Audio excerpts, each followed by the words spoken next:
Okay, this continues on from the study of business structure that we were previously looking at. Now, this is obviously how structures change, and most commonly, how they change to adapt to becoming bigger and growing.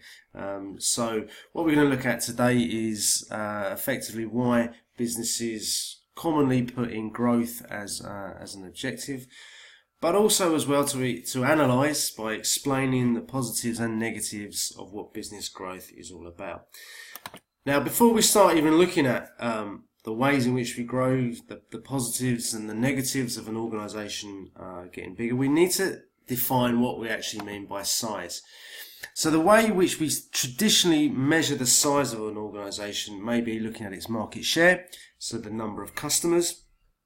So obviously you could include a business growing by the number of new customers it obtains. Also, as well, the link to that would be the total of revenue, the total revenue that may be increasing. Although that's not always the case, because you may have more customers, but not necessarily that correct correlation between revenue and market share. That being said, the size of the workforce is another good indicator in terms of size. Not necessarily, once again, linked in with, doesn't mean if you've got market share, total revenue, the definite size of the workforce is calculated. However, they are obviously linked in one way or another. Now, obviously, with this market share, revenue, workforce as well, it may have an impact on your market valuation, the price of your share as an organisation, or even the price of your organisation as read on the balance sheet. So these are the traditional ways in which we measure the size of an organisation. So obviously, to be able to work out whether or not an organisation is growing, you need to take a measurement of these type of variables here to be able to have something to go back against to see whether or not there's been an increase or decrease.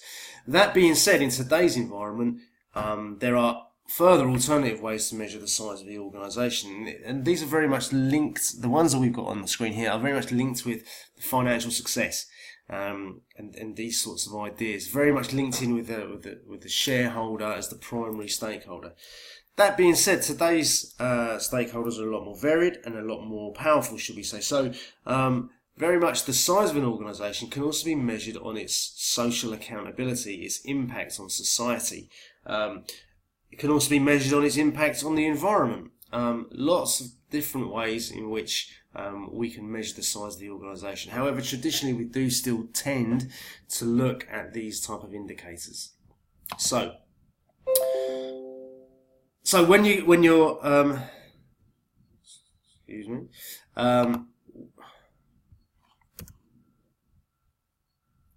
Close that down. Sorry. So when you're looking at your objectives of growth, so if you do have growth as an objective, obviously, and you're achieving it, you do get these things that we've looked at here: increased reputation, market share, increased workforce, and increased revenue. Added to that is the concept of economies of scale that we're going to go into a little bit more depth later, and economies of scope, and which basically means is that now that you can proportion a lot of your costs to a number of things, that your costs are going to be benefited by a number of different areas across the whole organisation. But we'll go into that a little bit more in a little more detail later. On the downside, okay, as a business grows, we get these negative issues coming in. And a very common one is this whole idea of a loss of customer service.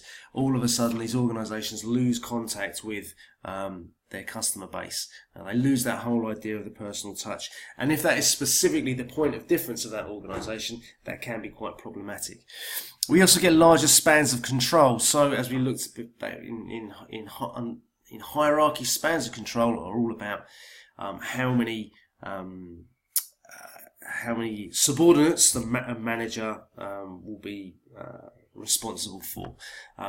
As a business gets bigger, these spans of control might become too big and be too much for a manager. I think the average is, or the optimum, they say, is around about 16. There is always a problem of growing too quickly and not being able to get everyone up to speed with a message of how you're growing and how this is going to adapt in your organisational structure, which is a common problem, because if the opportunities are there for you to take as an organisation, which is going to inspire your growth, really you want to take those opportunities rather than sitting back and thinking, oh, we're not ready to grow yet. So very often businesses will take those opportunities and adapt to it, and it can be quite problematic.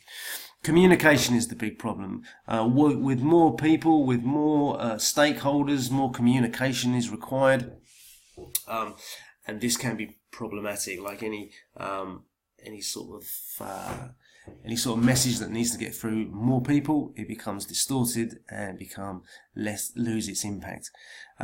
Overall, all of these things, we refer to them as diseconomies of scale. So on the positive side, we have these economies of scale. Diseconomies of scale work the other way around, and this is where the unit cost, in fact, increases as you get bigger. Whereas at economies of scale, the unit cost to produce one item decreases as you get bigger.